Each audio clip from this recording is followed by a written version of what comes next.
नमस्कार। बिहार चुनाव की नंबर 1 डिबेट शो में आपका बहुत बहुत स्वागत। आपके साथ मैं हूं संतोष गंगवार। कल यानी मंगलवार को बिहार के पहले चरण के लिए 121 सीटों पर चुनाव प्रचार थम गया। अब उन सभी 121 सीटों पर कल सुबह 7 बजे से मतदान होगा। इसके लिए तैयारी अंतिम चरण में है। पोलिंग बूथ पर ईवीएम और वीवीपैट पहुंच रहे हैं। पुलिस प्रशासन भी पूरी तरह से अलर्ट है। सुबह 7 बजे से मतदान शुरू हो जाएगा, लिहाजा पहले चरण में चुनावी मैदान में ताल ठोक रहे 1314 प्रत्याशियों की धड़कनें फिलहाल बढ़ी हुई होंगी, तेज होंगी। पहले चरण में कल एनडीए के 15 मंत्री और 2 डिप्टी सीएम सम्राट चौधरी और विजय सिन्हा का भी इम्तिहान है। वहीं तेजस्वी यादव और तेज प्रताप यादव भी पहले चरण में ही चुनावी मैदान में। कल कुल 45,341 बूथों पर मतदान होगा और 3,75,13,302 मतदाता 1,314 प्रत्याशियों की किस्मत का फैसला करेंगे। ऐसे में पहले चरण में किसका पलड़ा भारी रहेगा? क्या जो पहला फेज जीतेगा वही बिहार का सिकंदर बनेगा? आज इसी मुद्दे पर करेंगे बहस। सबसे पहले सवालों पर चलते हैं। क्या आज डिबेट में सवाल हिस्सा रहने वाले हैं, वो सबसे पहले आप तक पहुंचाते हैं। पहले फेज का मतदान कौन कितना तैयार? पहला सवाल, पहले फेज का मतदान कौन कितना तैयार है? सवाल यह भी पूछा जाएगा कि नीतीश या तेजस्वी पसंद जो वोटर हैं उनकी किसकी पसंद पर वो गारंटी लगाने वाले हैं। सवाल यह भी पूछेंगे कि पहले चरण में किसका पलड़ा भारी नजर आ रहा है, किसके मुद्दे में दम, कौन दिखाएगा दमखम।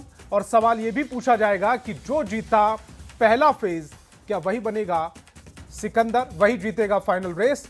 ये तमाम सवाल आज डिबेट का हिस्सा रहने वाले हैं। जैसा मैंने बताया, सुबह 7 बजे से मतदान शुरू होगा। 1,314 जो प्रत्याशी हैं उनकी किस्मत का कल फैसला होने वाला है। और इसमें महत्वपूर्ण बात यह है कि 18 जिलों में यह वोटिंग की प्रोसेस चलेगी, जिसमें 121 सीटों पर यह वोटिंग होगी। 1,314 जो उम्मीदवार हैं और उनमें से 122 महिला उम्मीदवार हैं। 1,314 उम्मीदवारों में से 122 महिला उम्मीदवार हैं और ये कितनी ताकतवर नजर आएंगी, इस पर भी सवाल पूछेंगे। मेहमानों से आपका परिचय कराते हैं। आज हमारे साथ सत्ता पक्ष से यानी कि जेडीयू से महेश दास और बीजेपी से पीयूष शर्मा जी जुड़ रहे हैं, तो वहीं विपक्ष से कांग्रेस से शिशिर कौंडिल और सीपीआई एमएल से कुमार परवेश जी जुड़ रहे हैं। इसके अलावा राजनीतिक विश्लेषक के तौर पर डॉक्टर संजय जी भी इस डिबेट का हिस्सा है। सभी मेहमानों का बहुत बहुत स्वागत। मेरा पहला सवाल महेश जी आपसे। पहला चरण लगभग तैयारियां पूरी कर ली गई हैं पहले चरण की। कल वोटिंग होते हुए देखेंगे आप। सुबह 7 बजे से मतदान शुरू हो जाएगा। कितने तैयार हैं आप पहले चरण के लिए? संतोष जी, कल लोकतंत्र के महापर्व है। मैं तो यही बिहार वासियों से आह्वान करूंगा कि अधिक से अधिक लोग मतदान के लिए निकलें और बूथ पे जाएं और मतदान करें और एनडीए के पक्ष में मतदान करें, क्योंकि एनडीए बिहार में जो डबल इंजन की सरकार है और जो डेवलपमेंट का रफ्तार है, उस रफ्तार को बिहार की जनता अब रुकने भी नहीं देना चाहती है। और कहीं ना हम और जो कल 121 सीटों पे चुनाव है और उसमें 57 सीटों पे जनता दल यूनाइटेड का कैंडिडेट है, 48 सीटों पे भारतीय जनता पार्टी का है, 12 सीटों पे एलजेपीआर का है और 2 सीटों पे रालोमो का है। तो मैं यही बिहार के जनता से आग्रह करूंगा कि हम लोगों ने जो 20 वर्षों में काम किया है उस काम के आधार पर आप आकलन करिएगा और जो बिहार में जो डेवलपमेंट का जो रफ्तार है इसको रुकने ना दिया जाए और इस आधार पे आप वोट करिए अपने बच्चे के भविष्य के लिए, अपने परिवार के लिए और बिहार को विकसित राज्य बनाने के लिए आप कल मतदान करिए और लोकतंत्र के महापर्व में शामिल होइए और लोकतंत्र को मजबूत करिए। तभी हम सब लोकतंत्र और संविधान को मजबूत कर पाएंगे जब एक एक आदमी हम बूथ पे पहुंचेंगे और अपने राज्य के लिए, अपने देश के लिए वोट करेंगे। मैं तो बिहार वासियों से और नागरिकों से यही आग्रह करूंगा। शिशिर जी की तरफ जा रहा हूं मैं। शिशिर जी की तरफ। शिशिर जी, कांग्रेस की क्या तैयारी है? और आज जो हाइड्रोजन बम फोड़ा है जिसमें बिहार का भी जिक्र किया राहुल गांधी ने, उसका कितना बेनिफिट मिलने वाला है आपको? देखिए, दरअसल कांग्रेस पार्टी ही नहीं, पूरा कंप्लीट महागठबंधन जो है वो मजबूती से चुनाव मैदान में है। और मैं आपको बताऊं कि पहले चरण का जहां तक आपने सवाल किया, पहले चरण में 121 सीटों पे जो है वो चुनाव हो रहा है संतोष जी, और उसमें 90% सीटों पे हमारी स्थिति बेहद मजबूत है। और आपने भी कहा है कि पहले चरण का जो चुनाव होगा तो वो जीतने वाला सिकंदर होगा। तो ऐसा बिल्कुल वो आपका परसेप्शन हो सकता है, लेकिन अभी 123 सीटों पे और चुनाव दूसरे चरण में यानी 11 नवंबर को होने हैं, और दोनों मिलाकर के जो भी चीज़ें आएंगी, जो भी सीटें आएंगी, उस हिसाब से जो है वो व्यवस्था सरकार की सवाल बनेगी। पूछने लेकिन की मैं वजह आपको है, एक चीज और बता सवाल दूं कि जो जिस हमने प्रकार से पूछा है वो सवाल है। दरअसल सवाल ये है कि जो पहले फेज में अच्छा कर जाएगा क्या वही सरकार बनाएगा। उसका रीजन है क्योंकि शाहबाद में पिछली बार एनडीए का प्रदर्शन खराब रहा था और मिथिलांचल में आपका प्रदर्शन खराब रहा था। शाहबाद की दो यानी कि बक्सर और भोजपुर में भी यहां पर इस बार मतदान होना है पहले फेज में, और मिथिलांचल में दरभंगा, मुजफ्फरपुर, समस्तीपुर, बेगूसराय, खगड़िया, मुंगेर, वैशाली। तो ऐसे में जो दोनों साथ गया लोकसभा में वो बेनिफिट ले जाएगा। नहीं सर संतोष जी, क्या है ना कि लोकसभा में चीजें बदल गई थी, सो तो आपको आंकड़े से पता ही चल रहा होगा। लेकिन मैं दूसरी बात कह रहा हूं, ठीक है आपका सवाल है, अच्छी बात है। मैं दूसरी बात ये कह रहा हूं कि जिस प्रकार से बिहार की स्थिति है और नीतीश कुमार की सरकार ने जिस प्रकार से बिहार को क्राइम कैपिटल बना दिया, हम लोग तो कहा करते थे कि एनडीए सरकार का एक ही मिशन क्राइम, करप्शन और कमीशन, और इस क्राइम, करप्शन और कमीशन के खिलाफ बिहार की जनता वोट करेगी संतोष जी, और इस प्रकार से बटन दबाएगी मानो बिहार सरकार का टेटुआ दबा रही हो बिहार की जनता। और इसी इस पॉइंट पर हिसाब मैं से बीजेपी प्रवक्ता की तरफ हमारा नहीं, मैं कंप्लीट कर लूं। हाँ जल्दी से। और हमारा लक्ष्य है वो बिहार की सरकार को बदलना है। किसी भी तरह जनता अब नीतीश कुमार के झांसे में नहीं आना चाहती, भारतीय जनता पार्टी के झांसे में नहीं आना चाहती, और इस बार बदलाव की पूरी लहर दिख रही है संतोष जी, और बिहार की जनता इस बार जो है वो बदलाव करके रहेगी, महागठबंधन सरकार बनाएगी बिहार में। ठीक है, पीयूष जी की तरफ जा रहा हूं मैं। पीयूष जी, आपके तो 15 मंत्री और 2 डिप्टी सीएम, इनका भी इम्तिहान है कल। सम्राट चौधरी का भी इम्तिहान है, विजय सिन्हा का भी इम्तिहान है, इसके अलावा 15 मंत्रियों का भी इम्तिहान है कल। तो एनडीए के लिए तो बहुत बड़ा दिन है कल। पीयूष जी, शायद पीयूष जी तक मेरी आवाज नहीं पहुंच रही है। पीयूष जी की एक बार आवाज चेक कर लिया जाए जरा। सीपीआई-एमएम की तरफ जा रहा हूं मैं।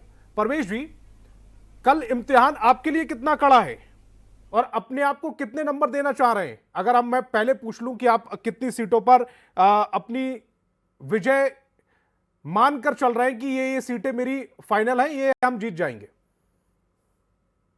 देखिए, पहली बार तो ये है कि बिहार का चुनाव जिस कंडीशन में हो रहा है, और आज हरियाणा के चुनाव के संदर्भ में राहुल गांधी ने एक बार फिर से जिस प्रकार से वोट चोरी के मामले को सामने लाया है, तो बिहार में हमारी समझ है कि 20 सालों का जो शासन है, महाजंगल राज का जो अब तब्दील हो चुका है महाजंगल राज में, तो जनता तो बदलाव चाहती है, सरकार में बदलाव चाहती है, और महागठबंधन की सरकार चाहती है। तो ये तो भाजपा और जदयू के लोग भी जान रहे हैं, इसीलिए इन्होंने एसआईआर लाया और पूरा वोट चोरी का इन्होंने खाका बनाया है। सबसे पहले हम बिहार की जनता से चाहेंगे कि उनकी जो आकांक्षा है कि बिहार में सरकार बदले, तो कल वो ईवीएम में दर्ज हो। और ये जो वोट चोर है, इसी पर कंफ्यूजन हो जाता है। ये जो राहुल गांधी कह रहे हैं कि महाराष्ट्र में वोट चोरी हो गया, वहां पर फर्जी वोटर बीजेपी ने डाल दिए। हरियाणा में वो बता रहे हैं कि हरियाणा और उत्तर प्रदेश दोनों के फर्जी वोटर थे, जिनके उत्तर प्रदेश में भी वोट थे और हरियाणा में भी वोट थे, उन्होंने हरियाणा में जाकर वोट कर दिया। और एसआईआर में यही सब चीजें तो देखी जा रही हैं, फिर आप डबल कंफ्यूज क्यों कर रहे हैं? नहीं, कंफ्यूजन में मैं तो बिल्कुल नहीं हूं, और अभी थोड़ा समझने का प्रयास करेंगे तो बहुत क्लियर कट बात होगी। 68 लाख लोगों के वोट तो बिहार में काट दिए गए एसआईआर में, और एक घर के नाम पर 700 आप जुड़वाने तो किसी का नाम लेकर नहीं गए, आपका बीएलए कोई भी एक ऐसा व्यक्ति लेकर नहीं गया जिसका नाम जोड़ लेने दीजिए, या तो आप बोल लीजिए, आप ही बोल दीजिए, तो फिर मेरे बोलने की जरूरत क्या है भाई? नहीं, सर, आप बोलने ऐसी तो बात पूरा कर रहे हैं दीजिए। जिस पर काउंटर आना ही आना है। तो बात तो पहले पूरा बोलने दीजिए, आप काउंटर करिएगा, मेरी बात तो आ जाने दीजिए। तो एक एक घर पे 900 वोटर पाए गए हैं। हमारे घर में ही वहाँ हिंदू भी हैं, मुस्लिम भी हैं, सिख भी हैं, ईसाई भी हैं, अपर कास्ट भी हैं, लोअर कास्ट भी हैं। तो इन्होंने एसआईआर के नाम पर क्या किया है तो कल पता चलेगा एक्चुअली में। तो बिहार की जनता से हमारी अपील, आप एसआईआर का थोड़ा सघन जांच परीक्षा कर लें, कितनी बड़ी धांधली है। एक ही घर में 10 जाति के लोग कैसे हो सकते हैं, 4 धर्मों के लोग कैसे हो सकते हैं? और बांग्लादेशी इनको मिला नहीं जिसके लिए उन्होंने पूरा एसआईआर करवाया था। तो बिहार की जनता से मेरी सबसे पहली अपील होगी कि अपना वोट तो करें ही, इस बात की भी शिनाख्त रखें, सचेत रहें, सजग रहें कि वोट चोरी का जो इन्होंने धंधा बना रखा है, बोगस मतदान के जरिए। अभी हरियाणा में एक ब्राजील की मॉडल है, उसका फोटो लगा हुआ है और वो 22 जगह वोट कर रही है। तो ये उनका पूरा तरीका है। तो इससे बिहार की जनता ने सबक लिया है और वो जानती है कि ये बिहार में भी ये करने की कोशिश कर रहे हैं। आप ये कह रहे हैं कि इसके जिनके बावजूद वोट कटे हैं वो बीजेपी को वोट ना दे, वो एनडीए को वोट ना दे, लेकिन जिनके वोट नहीं कटे वो किसे वोट दें? ये मैं नहीं कह रहा हूं, वोट कटना आपने कहा किसी ना का। कि वोट आप काटे एक गए बात हैं समझ और लीजिए, इस एसआईआर की प्रक्रिया को ध्यान में एक रखकर बात वोट एक इस बात समझ एसआईआर की लीजिए, प्रक्रिया को ध्यान में रखकर वोट करें, और जिनके वोट नहीं कटे वो किसे जाकर करें?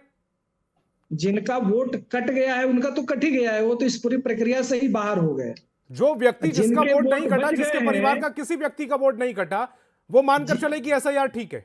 जिनके वोट बच गए, सुन तो लीजिए भाई, जिनके वोट बच गए हैं उनसे हमारी अपील है कि अब उन्हीं के ऊपर यह दायित्व है कि इन वोट चोरों को, अन्यथा कल उनका भी वोट कटेगा।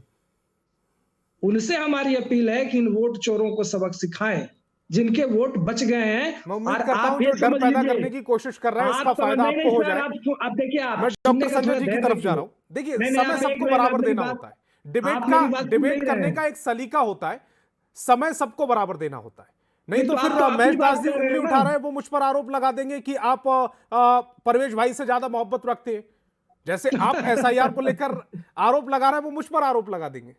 ठीक है डॉक्टर संजय जी, एसआईआर जो अब तक पिछले 1 महीने में जब से नॉमिनेशन शुरू हुए सुनाई नहीं दे रहा था, किसी भी रैली में राहुल गांधी जी की जब तक एंट्री नहीं आई थी, तेजस्वी यादव की कम से कम रैली में और लेफ्ट की रैलियों में यह सुनाई नहीं दे रहा था। अचानक से चुनाव से ठीक पहले, मतदान से ठीक पहले फेज के वो एसआईआर पर अभी परवेश जी ने क्या कुछ कहा, सबसे पहले यह मुद्दा बनने वाला है क्या कल के मतदान में? संजय जी। नहीं, मुझे नहीं लगता है कि एसआईआर कोई मुद्दा होगा। अगर एसआईआर मुद्दा होता तो लोगों की आपत्तियां आती ना। जब ड्राफ्ट लिस्ट आया, फाइनल लिस्ट आया, उसके बाद सुप्रीम कोर्ट का इस पर सुपरविजन, ऑब्जर्वेशन जो कह लीजिए, उसके अंडर में चीजों को देखा जा रहा है, इंटेंसिव रिवीजन को। और ये कहा गया कि भाई अगर लगता है कि कोई योग्य मतदाता है, उनका अगर नाम सूची में नहीं है तो चुनाव से 10 दिन पहले वो अपना नाम दर्ज करा सकते हैं, फॉर्म 6 भरे और उनका नाम दर्ज कर लिया जाएगा। तो जमीन पर तो मुझे कुछ नहीं ऐसा दिखाई पड़ रहा है कि जिसमें बड़ी लोगों के अंदर में गुस्सा, आक्रोश है और वो आक्रोश कल बूथों पर दिखाई पड़ेगा, ऐसा तो कुछ मुझे नहीं दिखाई पड़ रहा है। ठीक है, राहुल गांधी जी विपक्ष के बड़े नेता हैं, देश के बड़े नेता हैं, वो कुछ भी बोलेंगे तो लोग सुनेंगे उनको। भाई जब उनकी सभा होगी तो जो बोलेंगे राहुल जी वही तो लोग सुनेंगे। ऐसा यार कोई मुद्दा नहीं है। देखिए, और ये तेजस्वी जी ने भी इसको मुद्दा नहीं माना। अगर मुद्दा मानते तो फिर वो डिस्कोर्स में रोजगार, वो 1 करोड़ नौकरी की हर परिवार को नौकरी देंगे, ये जो कम्युनिटी मोबिलाइजर हैं उनको हम सरकारी कर्मी का दर्जा देंगे, 30,000 रुपया देंगे। कल भी उन्होंने कहा कि भाई ये 30,000 रुपए की राशि एक मुश्त दे दी जाएगी जब जैसे ही हमारी सरकार बनती है। 14 जनवरी को मकर संक्रांति के दिन आपके खाते में वो जो 2500 रुपया माई बहन वाली बात थी उसको क्लब कर दिया। तो रोजगार, नौकरी, महिलाओं को कैसे उनके हिस्से में अधिक से अधिक लाभ की योजनाएं डाली जाए, तेजस्वी जी तो इस पर बात कर रहे हैं। तो जब तेजस्वी जो गठबंधन के बड़े कोऑर्डिनेशन कमेटी के चेयरमैन हैं, अगले भावी मुख्यमंत्री हैं, एसआईआर की बात तेजस्वी जी के मन से आपने सुना है क्या कि वोट चोरी कर ली गई? भाई जब तेजस्वी जी नहीं बोल रहे हैं और उन्हीं के अलायंस पार्टनर राहुल जी बोल रहे हैं, तो फिर समझ लीजिए कि आपसी क्या कोऑर्डिनेशन का अभाव है क्या? इसलिए एसआईआर ग्राउंड पर मैं नहीं सुन पा रहा हूँ। रोजगार और नौकरी डिस्कोर्स में, और चूंकि मैं बता दे रहा हूँ एक चीज, सहमत होंगे सब लोग भी सहमत होंगे कि जो जातियों के टेम्पलेट में जो बिहार पढ़ता है, थोड़ा इस बार एक अलग कंस्टिट्यूएंसी हुआ है। वो भी कंस्टिट्यूएंसी माई ही है, लेकिन वो माई का फुल फॉर्म है एम से महिला और वाई से युवा। तो महिला और युवा के बीच में महिलाओं के लिए वेलफेयर स्कीम्स कि हम आपके हिस्से में कितनी रोशनी डालेंगे, इस पर एक चल रहा है दोनों तरफ से।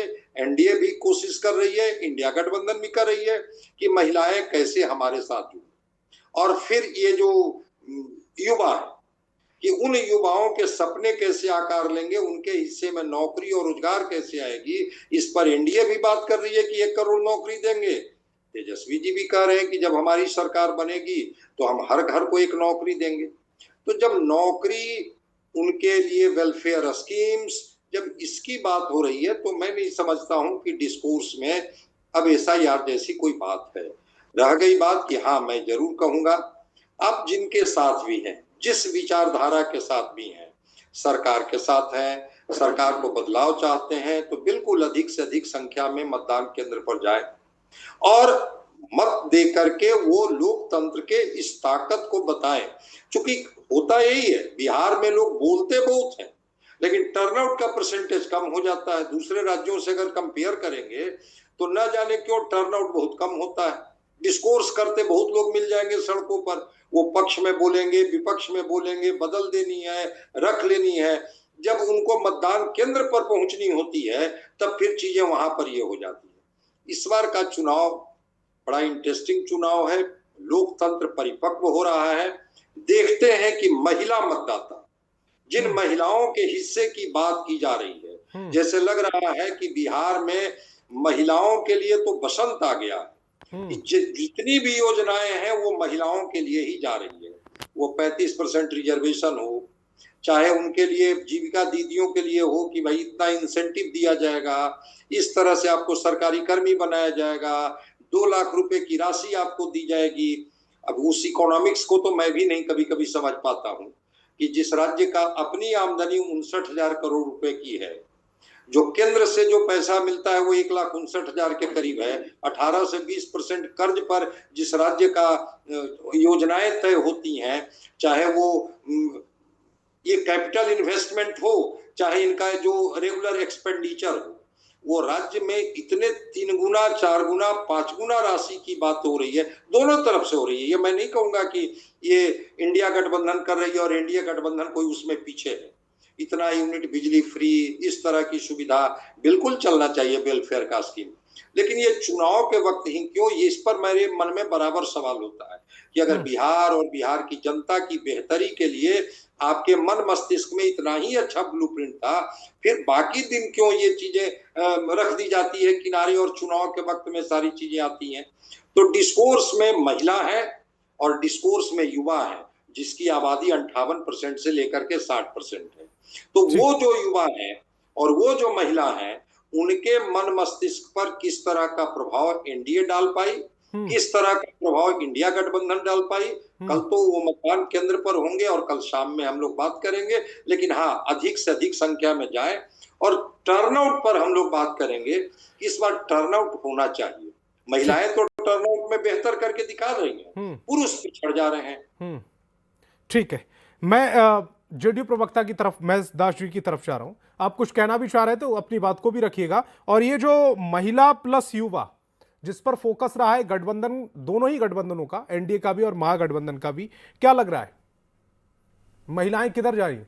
देखिए संतोष जी, नीतीश कुमार जी का ये कोई पहला योजना महिलाओं के लिए है ऐसा नहीं है।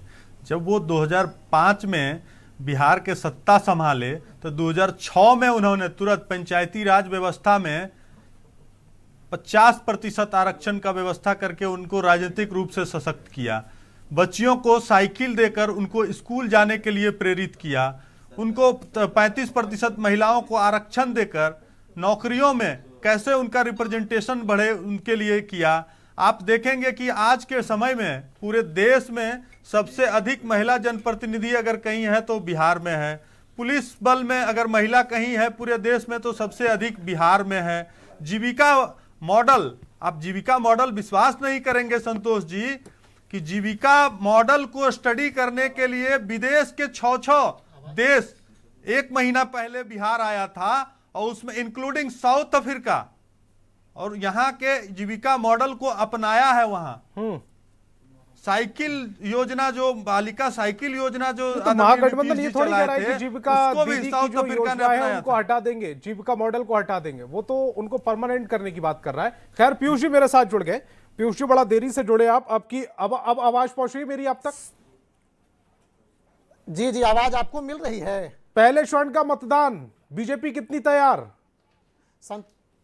संतोष जी निश्चित रूप से लोकतंत्र में जनता मालिक होती है, और कल लोकतंत्र के चुनाव की पहली तिथि है, और आपके माध्यम से हम बिहार की जनता को 118 जिलों के 121 विधानसभा के तमाम उन मतदाताओं से विनम्र व आदर भाव से अपील करना चाहते हैं कि आप इस मतदान प्रक्रिया में बढ़ चढ़कर हिस्सा ले और एनडीए समर्थित उम्मीदवारों को अपना अधिक से अधिक वोट देने का पीयूष जी, आप इस अपील को ऐसे भी कर सकते हैं कि मैं डिबेट में थोड़ा देरी से आया हूं, लेकिन आप मतदान केंद्र पर देरी से बिल्कुल ना जाएं। सुबह 7 बजे मतदान केंद्रों पर लग जाएं, जलपान बाद में करें, पहले वोट करें।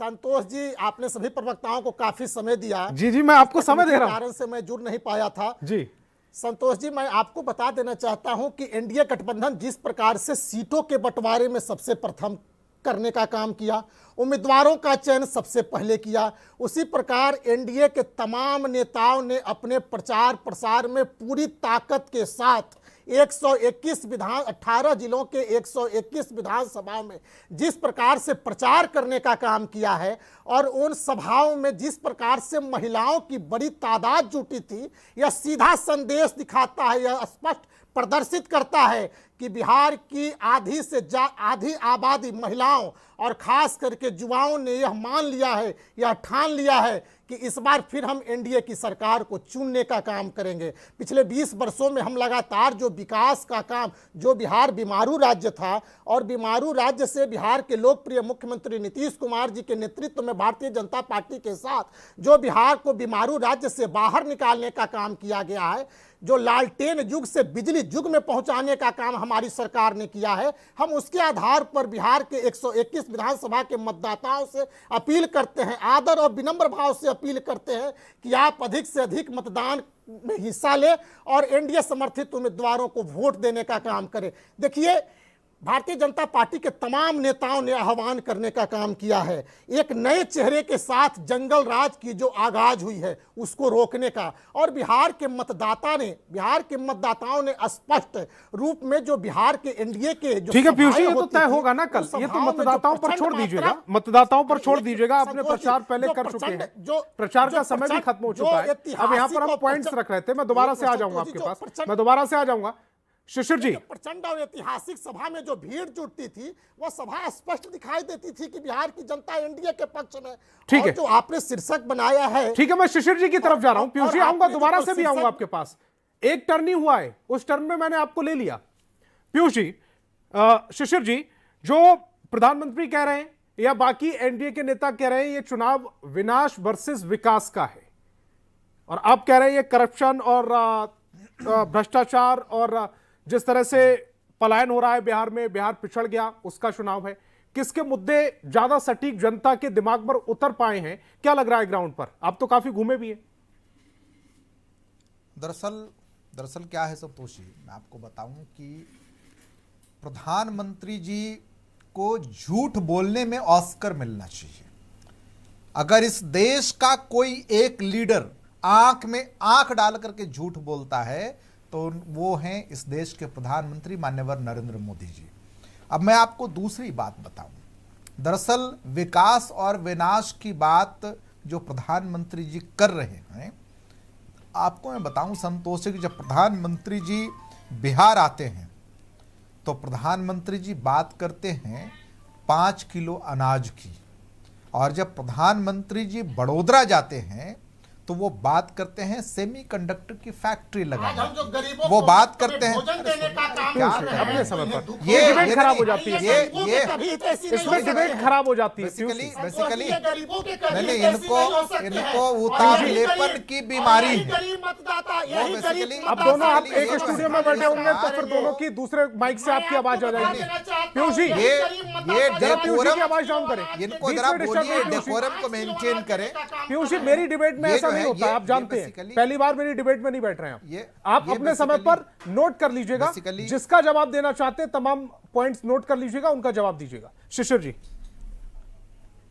बेसिकली क्या है संतोष जी कि भारतीय जनता पार्टी के जो प्रवक्ता हैं वो आपके डिबेट का डेकोरम नहीं जानते हैं। अभी डेकोरम मेंटेन करना कैसे होता है उनको जरा बताना पड़ेगा, टॉपिक ये आपको बताना आते चाहिए। टॉपिक पर दूसरी बात मैं सुन लीजिए, आए और अपने पार्टी का प्रचार शुरू किया।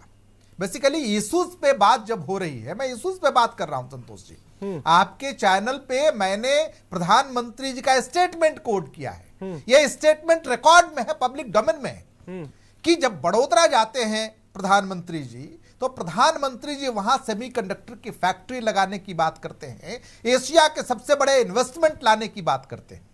यह प्रधानमंत्री जी का स्टेटमेंट है। बेसिकली बिहार भी वो चाहता है संतोष जी, बिहार के लोगों की भी अपेक्षा है कि पलायन रुके, बिहार के लोगों की भी अपेक्षा है कि बेरोजगारी खत्म हो, और जिस तरह से भेड़ों और बकरियों की तरह ट्रेनों में भर भर के लोग जाते हैं और आते हैं, ये सब कुछ लोगों की नजरों में है, दुनिया की नजरों में है। ये बिहार का दर्द है। इन्हीं मुद्दों पर जब हमने बिहार के नेताओं से सवाल किए थे, विपक्ष इस तरह के आरोप लगाता है कि वहां प्रधानमंत्री नरेंद्र मोदी गुजरात में फैक्ट्री लगाने की बात करते हैं, यहां पर आटे की बात कर रहे हैं, यहां पर अनाज की बात कर रहे हैं, यहां पर तो उनका दावा यह है कि क्योंकि गुजरात में स्थितियां ऐसी नहीं थी 20 साल पहले जो स्थितियां बिहार में थी, उन स्थितियों को ठीक करने में, लॉ एंड ऑर्डर ठीक करने में इतना समय लग गया कि इसकी बात ही नहीं हो पाई। उन पहले जब फैक्ट्रियां नहीं लगी, पहले जब इंफ्रास्ट्रक्चर तैयार नहीं हुआ, हम उसी को तैयार करने में लगे रहे। अब फैक्ट्रियां आएंगी। अब प्रधानमंत्री नरेंद्र मोदी के भाषणों में आप फैक्ट्रियों का भी जिक्र करते हैं, नीतीश कुमार जी के भाषणों में फैक्ट्रियों का भी जिक्र सुनेंगे आप। मैं आपको संतोष जी 2-4 उदाहरण दे देता हूं। थोड़ा बेसिकली प्रधानमंत्री जी नवादा आते हैं, हाँ मैं वही कह रहा हूं, प्रधानमंत्री जी नवादा आते हैं, बारसलीगंज के बंद चीनी मिल पे वो चर्चा करते हैं और कहते हैं अगली बार मैं नवादा आऊंगा तो इसी चीनी मिल की चाय पीऊंगा। आपका जो ये चीजें रिकॉर्ड में है। और उसके बाद क्या हुआ ये आपको पता है। प्रधानमंत्री जी मगध में आते हैं, प्रधानमंत्री जी को किसी ने कहा कि यहां पे जो है वो दाल की खेती अच्छी होती है। प्रधानमंत्री जी ने कहा कि यहां पे दलहन का एडवांस प्रोसेसिंग यूनिट लगाएंगे। ये पब्लिक डोमेन में है। क्या हुआ आपको पता है। प्रधानमंत्री जी मोतिहारी जाते हैं, मोतिहारी के चीनी मिल की चर्चा करते हैं। प्रधानमंत्री जी सिवान जाते हैं और सिवान में सर सुन लीजिए, मैं वही बता रहा हूं। मेरा यह कहना है कि प्रधानमंत्री जी झूठ बोलते हैं और इसी झूठ के अभी देखिए ना, अमित शाह जी ने क्या कहा कि मैं जवाब ले लेता हूं। पीयूष जी 1 मिनट में अपनी बात रखिएगा, उसके बाद आ रहा हूं परमेश जी आपके पास। अब कि यहाँ पे 59 लाख करोड़ के इन्वेस्टमेंट की बात ये कर रहे हैं। सवाल क्या है कि ये लोग केवल और केवल डिबेट के पार जाकर आपको समय नहीं दे सकता में डाल करके आप ये वोट लेना चाहते हैं। 1 मिनट है बस आपके पास। और मैं आपको बताऊं इस बार बिहार की जनता जो है वो जवाब देगी एनडीए सरकार का। के द्वारा कही जा रही है, जो गरीबों की खिल्ली इनके द्वारा मजाक उड़ाया जा रहा है, यही गरीब मतदाता, दलित पिछड़े, अति पिछड़े मतदाता 6 नवंबर और 11 नवंबर को इन्हें सबक सिखाने का काम करेंगे। वोट की चोट के आधार पर एनडीए के पक्ष में मतदान करके और महागठबंधन के उम्मीदवारों को एक-एक सीटों पर हराने का काम करेंगे। दूसरी बात, आज ये कहते हैं कि गुजरात में जाकर के फैक्ट्रियां की बात करते हैं। अरे राहुल गांधी विदेशों में जाकर क्या कहते हैं? राहुल गांधी तो विदेशों में जाकर के भारत की निंदा करते हैं, भारत की सेना के शौर्य का अपमान करने का काम करते हैं। यह तो राहुल गांधी भारतीय जनता पार्टी के नेताओं को बताने का काम करेंगे। तीसरी बात मैं देश बता के देना हैं, चाहता हूं आपके वरिष्ठ कि नेता। प्रधानमंत्री देश में आकर बिहार में आकर क्या करने का काम करते हैं? और देश के प्रधानमंत्री ठीक है, मेरे पास समय कम। परवेश जी, अभी तक 1 मिनट में अपनी बात को रखिएगा। 14 लाख करोड़ की देखिए, अभी भाजपा के प्रवक्ता कह रहे थे कि दलित पिछड़े सब इनको वोट करेंगे, लेकिन इनके ललन सिंह तो कल कह रहे थे मोकामा में कि इनको घर से निकलने ही नहीं दिया जाएगा। तो ये इनका असली चरित्र तो कितने दलित विरोधी हैं, बैकवर्ड विरोधी हैं, पूरा बिहार जान रहा है। एक बात, इस चुनाव में रोजगार सबसे बड़ा मुद्दा है, लेकिन ये न भूलें हमारे अन्य साथी कि एसआईआर में हमने लड़ करके 1.5 करोड़ लोगों का वोट बचाया है। और जब अमित शाह आते हैं कि राहुल गांधी किस चीज पे रैली करते हैं, तो जनता की आवाज है वोट चोरी के आरोप में कर रहे हैं। इस बात को समझिए, वोट चोरी में हमने 1.5 करोड़ मतदाताओं का नाम बचाया। और यह चुनाव का एजेंडा है। जितना बड़ा एजेंडा रोजगार है, महिलाओं का कर्ज है, बिहार को बदलने का है, उतना ही बड़ा एजेंडा वोट देने का राइट बुनियादी अधिकार है। और ये पूरे महाराष्ट्र में, हरियाणा में, मेरे पास समय कम है। डॉक्टर संजय जी प्लीज चीज दिखाई 1 मिनट आपके पास। ये तो वोट ही हड़प लेते हैं। तो जनता की आकांक्षा जो हो, बदलाव की आकांक्षा हो जी नहीं, देखिए, बेहतर बिहार के सपने दिखाए जा रहे हैं दोनों तरफ से, एनडीए गठबंधन के तरफ से भी, इंडिया गठबंधन के तरफ से भी। चाहे वो महिला सशक्तिकरण की बात हो, युवाओं की शिक्षा चिकित्सा से लेकर के रोजगार नौकरी की बात की जा रही हो, या एक वैसी आदर्श, मैंने देखा बाढ़ मुक्त बिहार, मैंने देखा हर जिले में इंडस्ट्री, और वो इंडस्ट्री जो होगा उसमें लोगों को कनेक्ट किया जाएगा, रोजगार से जोड़ा जाएगा। 20 महीने में 2 करोड़ नौकरी। तो लग तो रहा है कि बिहार की धरती पर जैसे बस 14 नवंबर को क्रांति होने वाली है।